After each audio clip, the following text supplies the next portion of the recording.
Om Swastiastu. Perkenalkan, nama saya Iwayan Swikna, mahasiswa Program Pendidikan Profesi Guru dalam Jabatan Angkatan Pertama, Universitas Pendidikan Ganesha, pada program studi Teknik Komputer dan Informatika asal sekolah SMK Negeri 1 Abang. Terima kasih untuk Bapak Ibu penguji atas kesempatan yang telah diberikan kepada saya untuk membuat video UKIN praktek pembelajaran Internet Gateway atau NAT. Om Santi Santi Santi Om.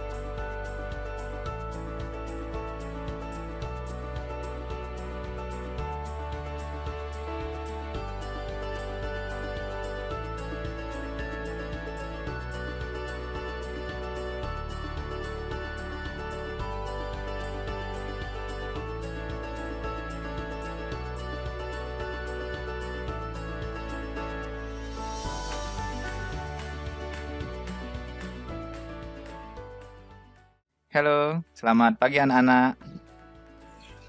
Pagi, Pagi, Pak. pagi Pak. Oke, bagaimana Pagi, kabar? Bagaimana kabar kalian hari ini? Baik. Pak. Oke, sebelum kita mulai kegiatan hari ini, tentunya kita harus memanjatkan puji syukur kepada Tuhan dengan cara berdoa. Nanti Bapak minta salah satu dari kalian untuk memimpin doa. Bapak minta suaranya pimpin doa hari ini. Sebelum mulai pembelajaran hari ini, mari kita semua memanjatkan doa kepada Ida Sayang Widi. Berdoa dimulai, berdoa selesai. Oke, terima kasih Suarcana. Bagus sekali. Oke, Bapak akan melakukan presensi terlebih dahulu. Jadi di sini karena kalian belum Bapak kenal semuanya, jadi Bapak panggil dulu satu persatu. Nanti kalian bisa mengatakan atau menjawab dengan kata hadir ya. Yang pertama, Igede Wahyu Widnyana Putra. Hadir, Pak. Oke, hadir. Kemudian Igede Widiantara Mega Saputra.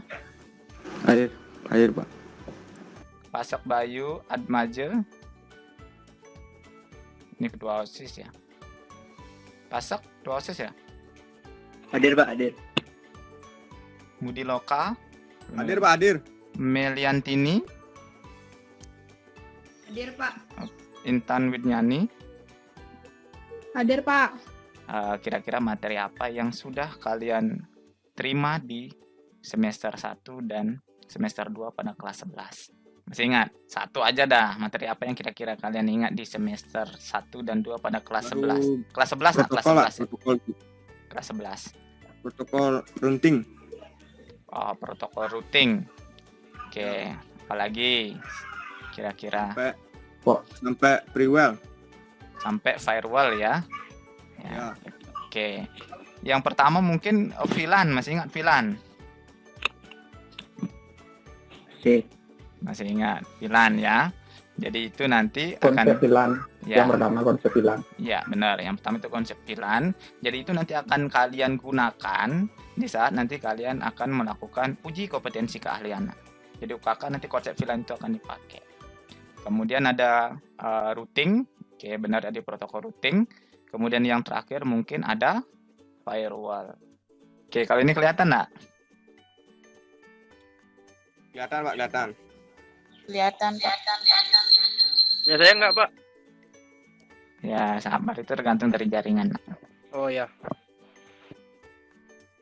Oke, Bapak stop ya. Nah, dari gambar yang tampil di layar kalian, apa yang anak-anak amati dalam gambar atau video yang sudah Bapak putar tadi? Oke, coba Antari. Perpindahan data, Pak. Oke, perpindahan data. Putra gimana? Ada tampil video Bapak? Ada, Pak. Ya, apa yang kamu cermati atau amati dalam video tersebut. Perpindahan data, Pak, sama Perpindahan data. Oke. Sebenarnya itu adalah konsep dari bagaimana kalian mencari atau mengirim atau meminta sebuah informasi ke sebuah server. Nah, jadi sebenarnya kalian itu tidak merasakan. Kalian tidak merasakan proses yang terjadi pada perangkat kalian. Nah, sebenarnya prosesnya seperti ini. Nah, pernahkah anak-anak membayangkan proses tersebut? Sudiarse, pernah membayangkan nggak proses tersebut gitu ya? Pernah terbayang. Tujuan pembelajarannya di kegiatan hari ini yaitu yang pertama, diharapkan kalian dapat menjelaskan nanti konsep Internet Gateway, kemudian kalian menggambarkan cara kerja nanti Internet Gateway atau NAT dengan benar, kemudian menganalisis jenis network dalam jaringan NAT dengan benar. Yang dimaksud dengan analisis jenis network ini itu nanti adalah berhubungan dengan IP address. Nah, Bapak harapkan kalian sudah paham, masih ingat dengan IP address. Kemudian yang keempat di sini memilih perangkat keras Internet Gateway dengan benar. Kemudian yang berikutnya merancang jaringan NAT dengan benar. Kemudian yang terakhir menyajikan langkah-langkah konfigurasi NAT dengan benar. Oke, kemudian untuk materi yang pertama di sini adalah pengenalan NAT. Kemudian ada cara kerjanya. Kemudian adalah IP privat dan public. Ini mungkin akan Bapak ulang kembali. Kemudian ada perangkat pendukung NAT. Kemudian langkah-langkah konfigurasi NAT. Nah, ini ada langkah-langkah konfigurasi NAT nanti di berbagai perangkat yang sering digunakan. Nah, apa sih manfaat materi ini gitu ya? Menghubungkan banyak host dengan satu koneksi jaringan. Oke, proses penilaian. Jadi tentunya setiap kegiatan itu nanti akan ada penilaian. Jadi penilaiannya ada penilaian sikap. Itu jadi keaktifan kalian nanti baik di dalam menjawab maupun di dalam kalian bertanya. Kemudian yang kedua itu ada keterampilan. Jadi di bagian keterampilan ini kita akan membahas tentang LKPD kelompok. Itu dilakukan secara diskusi. Nanti jumlah pesertanya itu 3-4 orang. Kemudian pengetahuannya itu berupa kuis. Oke, kemudian kita lanjut ke materi sekarang sedikit nak. Jadi ada yang tahu nak apa itu NAT gitu ya. Network Address Translation gitu kepanjangannya. Ada yang tahu enggak? Siap, saya, Pak. Oke, silakan. Siapa yang NAT adalah Pranato silakan. Budi Loka, Pak. Budi Loka. Oh, siapa Budi Loka? Budi Loka ya. Ya, silakan. NAT adalah sebuah proses penulisan ulang dari alamat IP sumber dan suatu alamat IP tujuan yang terjadi pada router atau freeware. Oke, betul sekali. Jadi di saat kalian mengakses ke server, di sini kan ada banyak server nanti di www ini. Jadi tentunya kalau melewati ini, tidak mungkin alamat IP ini akan meminta ke server, tetapi yang dilakukan itu adalah dari alamat IP NAT ini. Ya, yang berfungsi sebagai NAT ini. IP kalian itu dirubah. Ini yang menjadi perantara seperti itu. Oke, kemudian fungsi NAT. Nah, mungkin ada yang tahu fungsi dari NAT itu seperti apa. Saya, Pak. Oke, silakan. Fungsi NAT melakukan penghematan terhadap IP legal yang disediakan oleh Internet Server Feeder atau ISP. Oke. Kedua, meminimalisir adanya duplikasi alamat IP dalam jaringan. Oke, betul sekali. Yang ketiga, ketika terjadi perubahan jaringan, menghindari proses pengalamatan kembali.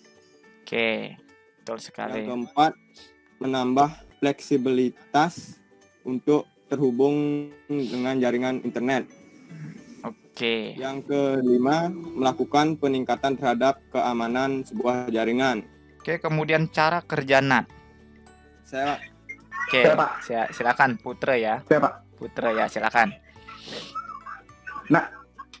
Cara kerja NAT. NAT menerima permintaan dari klien berupa paket data yang ditujukan untuk sebuah server remote di internet. Itu yang pertama. Ya.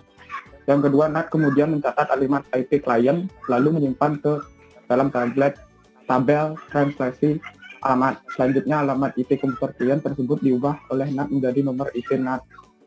Lalu NAT lah yang akan melakukan permintaan pada server.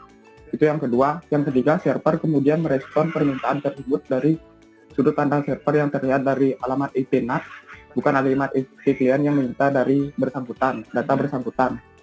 Yang terakhir, NAT menerima respon dari server, lalu melanjutkan dengan mengirimkan ke alamat IP klien yang bersangkutan. Oke, betul sekali. Oke, selanjutnya di sini kita akan bahas tentang ada namanya IP privat dan IP public. Oke, mungkin siapa yang bisa menjawab apa itu IP address, Nak? Ya, Pak. Ya, silakan. IP address adalah sebuah sistem pengalamatan unik setiap host yang terkoneksi ke jaringan berbasis TCP atau IP. Apa itu alamat IP privat? Siapa? Oke, silakan Niantari. Apa itu alamat IP privat? IP address privat adalah alamat IP lokal yang digunakan pada jaringan LAN. Karena bersifat lokal, maka perangkat pada jaringan LAN yang berbeda dapat menggunakan alamat IP yang sama. Alamat IP public. Nah, siapa yang tahu tentang alamat IP? Saya, Pak. Oke, silakan. Silakan. IP address publik adalah alamat IP yang digunakan router untuk berkomunikasi dengan jaringan yang lebih luas. Alamat IP publik diberikan oleh ISP. Server yang dapat diakses secara langsung biasanya menggunakan IP publik. Oke, betul sekali. Nah, ini yang alamat IP versi 4 yang privat. Oke, kemudian perbandingan dari IP address privat dan public adalah seperti ini, Nak. Oke, kita akan lanjut tentang perangkat pendukung jaringan NAT. Ya, Pak. Oke, silakan. Pranata lagi nih. Wih, semangat sekali nih Pranata. Perangkat yang sudah mendukung NAT adalah perangkat yang bisa digunakan sebagai router seperti PC dengan sistem operasi Linux. Oke. Yang kedua, PC dengan sistem operasi Windows. Oke. Yang ketiga, router Cisco dengan sistem operasi iOS. Dan kelima, Juniper dengan sistem operasi Junos. Mikrotik router board itu namanya, Pak. Ya, Mikrotik router board. Dan access point router. Oke. Oke, Bapak akan ambil contohnya. Ini router Cisco. Kalau PC kan sudah biasa ya. Nah, ini router Cisco ya. Jadi router Cisco ini khusus dia. Ini biasanya dimanfaatkan di bank gitu ya, kebanyakan di perusahaan-perusahaan besar. Kemudian router Juniper ini sama dengan router Cisco, tapi beda gini saja, sistem operasi Windows, langkah-langkahnya juga sama dia. Nah, kemudian untuk Mikrotik router board, nah seperti ini. Ini mungkin kalian pernah temukan di lab. Ya, jadi ini yang akan kalian config nanti. Nah, kemudian yang lagi satu ini. Nah, ini adalah perangkat access point router. Ya, jadi kalian ini yang akan banyak kalian temukan sebenarnya di dunia industri. Bahkan misalnya kalian memiliki layanan WiFi yang ada di Banjar pun pasti menggunakan alat seperti ini, access point router. Seperti itu. Oke, mudah-mudahan nanti tidak bingung terhadap perangkat-perangkat jaringan, karena ini juga sudah pernah dibahas di pertemuan-pertemuan di semester di kelas 10 dan kelas 11. Ya. Oke, Bapak lanjut ini di studi kasus.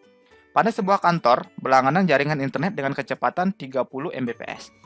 Dari pihak ISP memberikan IP network dengan network 118.98.100/29. Dalam sebuah kantor tersebut terdapat banyak perangkat yang harus dikoneksikan ke internet. Nah, ada banyak perangkat. Apa saja perangkatnya nih, Nak? Perangkat tersebut tersebar di beberapa ruangan, yaitu 2 di kantor direktur, 1 di meja sekretaris, dan 20 di ruang karyawan. Nah, ini pertanyaannya. Apakah dengan network tersebut, apakah dengan 192.168.100.0/29 dapat mengkoneksikan semua perangkat yang ada pada kantor tersebut? Nah, jawabannya dapat atau tidak. Untuk lebih memahami tentang konsep pemecahan masalah dari studi kasus ini, silakan nanti kalian mengerjakan LKPD kelompok yang sudah Bapak share di Google Classroom. Oke, Bapak bagi kelompoknya. Untuk kelompok 1, Wahyu, Widiantara, Agus Putro sama Merte. Kelompok 2, Sudiarse, Sudarsana, Pasek sama Merteyase. Kemudian kelompok 5, Desiani, Desi, Intana, dan Meyantari. Kemudian nanti kalian masuk ke dalam Google Classroom. Kemudian di sini sudah ada Bapak buatkan LKPD per kelompok. Nah, jadi nanti kalian tinggal klik aja ini, klik, ya, klik. Nah, kemudian kalian bisa bagi nanti dengan anggota kelompoknya untuk mengerjakan, nah isi ini dulu, misal siapa yang ngisi identitas, selanjutnya nanti ada yang mengisi ini studi kasusnya sesuai dengan yang sudah Bapak tampilkan di presentasi. Nah, kemudian kalian di sini network ISP-nya berapa. Silakan kalian bisa langsung mengerjakan LKPD kelompoknya. Silakan bisa leave atau keluar dari Meet ini. Nanti kita akan masuk kembali dengan kode Meet yang berbeda atau yang sama nanti Bapak yang berikan. Oke, silakan anak-anak kerjakan LKPD kelompoknya. Silakan keluar dari room Meet ini.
Oke anak-anak, terima kasih sudah bergabung kembali. Nah, sekarang kita akan lanjutkan untuk melakukan presentasi terhadap hasil yang sudah anak-anak kerjakan. Oke, kita mulai dari kelompok 1. Silakan kelompok 1 bisa mempresentasikan hasilnya. Dan Bapak akan bagi untuk kelompok 1, silakan presentasikan hasil dari poin nomor A. Silakan kelompok 1, siapa yang mewakili di kelompok 1? Silakan untuk kelompok 1 paparkan yang nomor 1 ya. Soal nomor 1. Jadi dari hasil kerja kelompok dari kelompok 1 memaparkan analisis kebutuhan network ISP dengan network address 118.100.9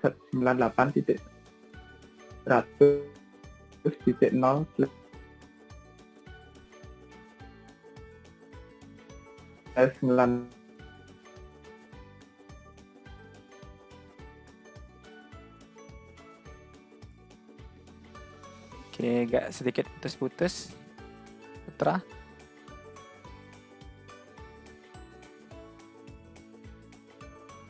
dua 9 dengan subnet max-nya 255.255.255.248, broadcast address-nya 118.98.100.7, range IP-nya 118.98.100.1 sampai 118.98.100.6, jumlah hostnya 6 di 4.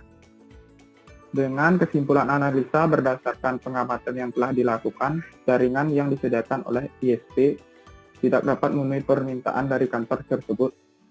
Dari 23 perangkat, ada hanya 6 perangkat saja yang bisa disambungkan ke jaringan internet yang disediakan ISP dengan rincian range alamat IP itu 18.98.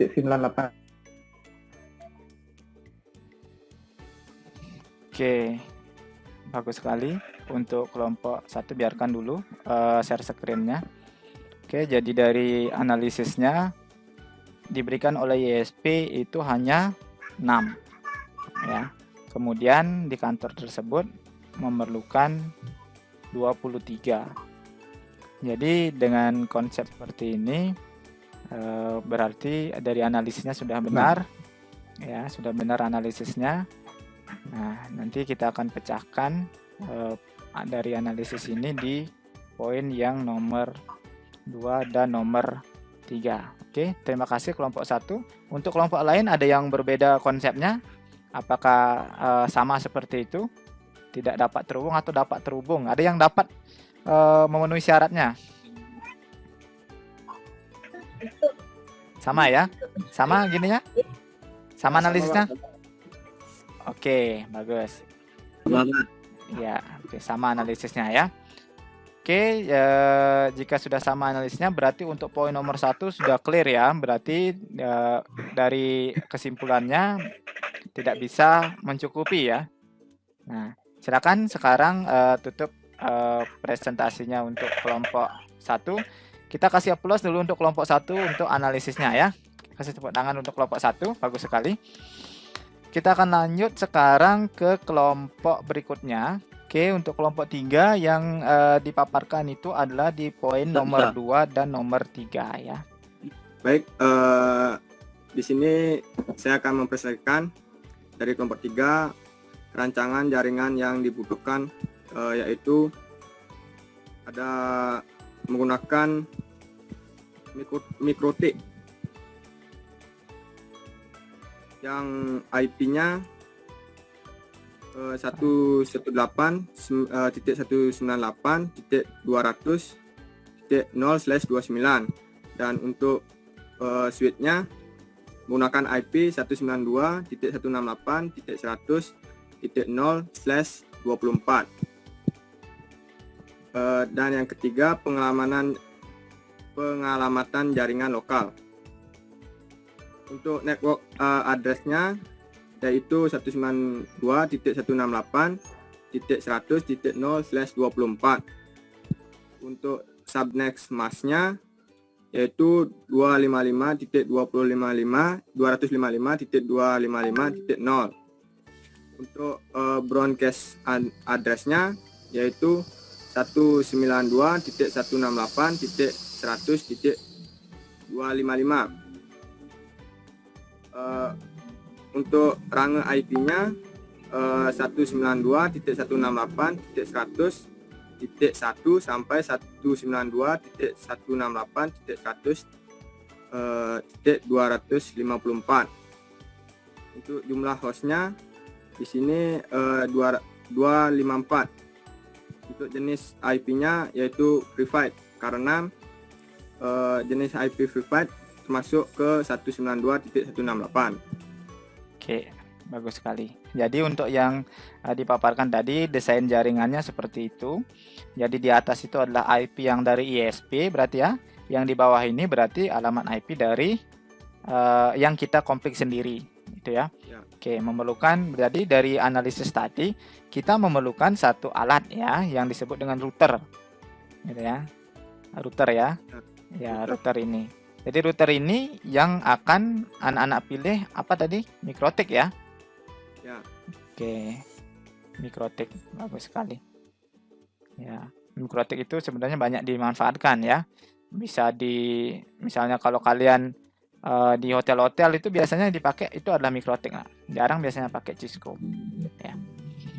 Oke, bagus sekali untuk kelompok 2. Jadi yang dipilih IP-nya itu adalah 100 ya. Boleh di depannya beda-beda boleh nak ya. Ada yang bisa pakai 60, ada 50, ada 10, ada 0 juga boleh.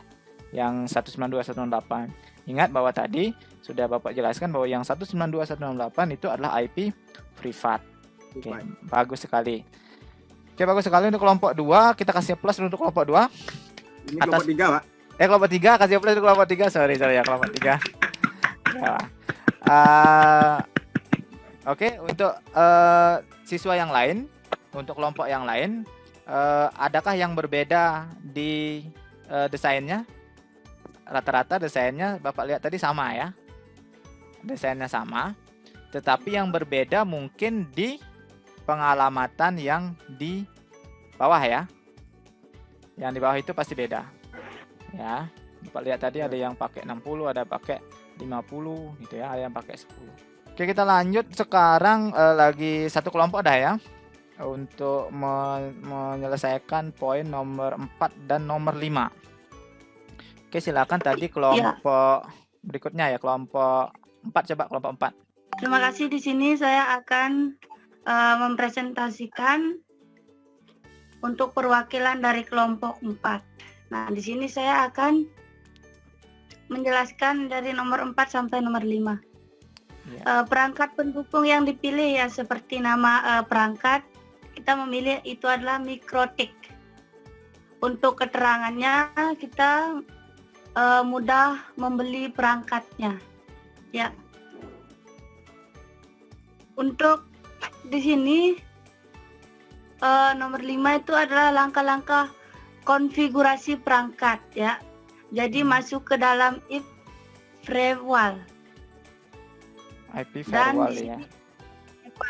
Di sini ada admin, router, IP firewall. Nah, di sini kita masuk net. Admin, router, IP firewall in net.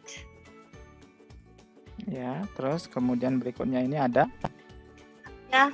Tambahkan setting IP firewall net, admin, router, IP firewall net. Ada add change state our interface public ya. Ada action make project create. Nah, di sini kita melihat hasil konfigurasi net dari admin, router, IP firewall net print. Di sini ada uji coba di klien dengan ping 8.8.8.8. Oke, terima kasih Charmiani. Oke, jadi perangkat yang dipilih tadi Bapak lihat rata-rata mikrotik ya. Nah, kenapa kalian pilih mikrotik? Tadi ada yang menjawab itu membelinya gampang ya karena mikrotik harganya cukup murah nak. Ya, harganya cukup murah. Ya. Kemudian langkah-langkah konfigurasinya juga sudah disampaikan tadi sama Charmiani. Jadi langkah konfigurasi simple dia. Nah, itu yang pakai CLI ya. Sebenarnya bisa pakai yang versi GUI. Ya, seperti itu. Oke, bagus sekali Charmiani sudah memaparkan hasilnya. Oke, kita kasih plus dulu untuk kelompok 4 untuk hasil yang dipaparkan. Enak. Kita kasih support dulu. Oke, jadi jadi untuk yang tadi semuanya sudah dibahas ya. Mungkin ada yang mau bertanya dulu. Silakan Charmaine bisa tutup dulu share screen-nya. Ada yang bertanya ini terkait dengan apa yang sudah dibahas sama temennya, ada konsep yang berbeda atau ada yang mungkin punya atau menggunakan perangkat yang lain. Mohon izin Pak untuk Iya. bertanya. Iya, silakan Sudarsana. Kalau saat ada langkah konfigurasinya itu kan semacam ada kegagalan, gimana tuh caranya untuk mengatasi atau mencari solusi dari kegagalan tersebut Pak, saat mengkonfigurasi routernya itu. Oke, di saat kalian mengkonfigurasi router, kalau misalkan nanti kalian menggunakan versi yang CLI, yang kayak tadi yang dipaparkan sama Charmiani ya, itu nanti kalau misalnya kalian salah mengetikkan stringnya, dia otomatis gagal nak. Ya, tidak bisa melanjutkan atau meng-add langsung prosesnya. Ya, dia memiliki standar nanti. Atau caranya nanti bisa ditekan tab 2 kali gitu ya. Nah, nanti di saat misalkan nanti kalian sudah PTM, kita praktek, misalnya udah mau UKK, di sana baru kalian akan betul-betul nanti merasakan gimana langkah-langkah konfigurasinya. Dan kalau konfigurasi yang lebih gampang lagi, itu bisa menggunakan versi yang GUI. Oke, jadi dari apa yang sudah kita bahas tadi, nah kita simpulkan sedikit tentang pemecahan masalahnya tadi. Oke, ada yang bisa menyimpulkan enggak? Kalau misalnya ada kasus seperti itu, kalian pecahkan masalah seperti apa? Langkah-langkah atau poin-poin langkahnya? Tahu Pak. Sudarsana gimana? Bisa? Pranata gimana Pranata? Bisa memberikan solusi pemecahannya tadi itu kita rangkum ya. Kita simpulkan pemecahan masalah seperti apa. Oke, Bapak jawab ya. Jadi Bapak berikan kesimpulan. Jadi dari apa yang kita buat tadi, sebenarnya kalau misalkan ada masalah seperti itu, kita analisis dulu ya. Jangan pernah kalian tidak analisis, kita analisis dulu. Tadi kan di waktu pertama sebelum Bapak jelaskan kan kalian bilang itu dapat kalian gunakan gitu ya, padahal sebenarnya tidak bisa kalian gunakan. Ya, jadi kalian analisis dulu.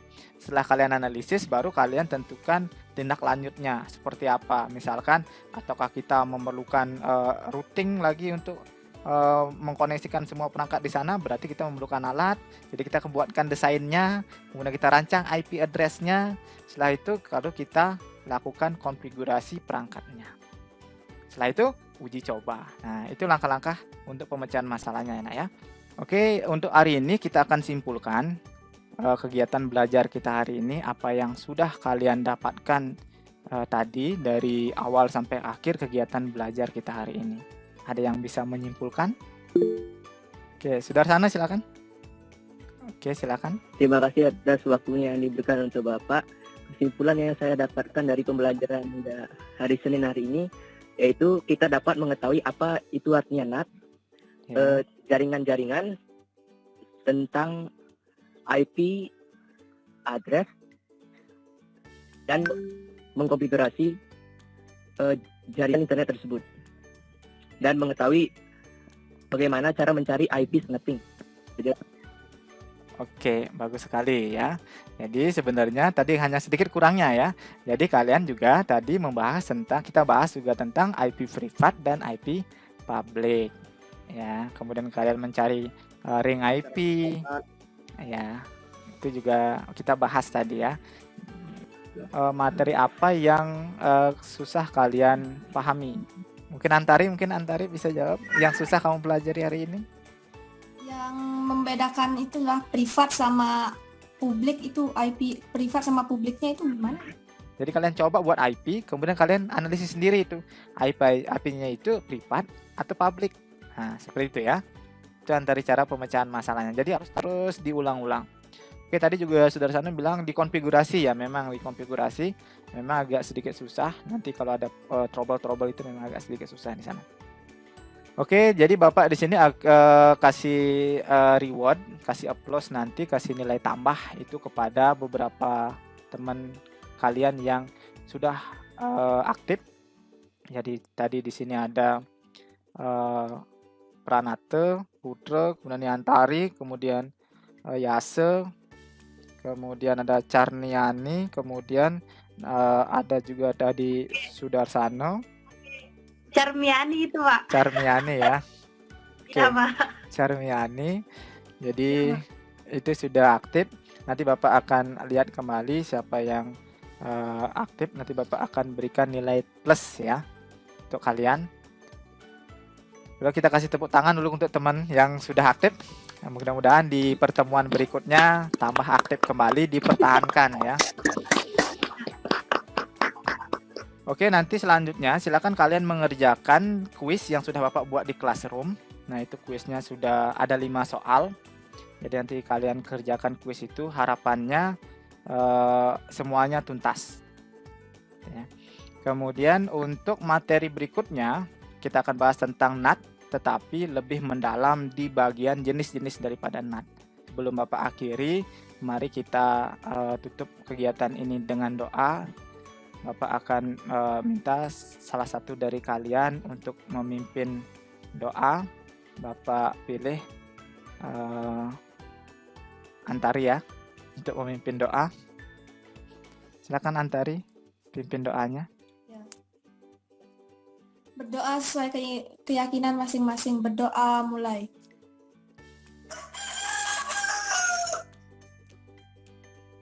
Berdoa selesai. Oke, terima kasih Antari. Terima kasih anak-anak sudah mengikuti kegiatan ini. Sampai jumpa di pertemuan berikutnya. Selamat siang ya. Om Santi, Santi, Santi. Ya, Pak.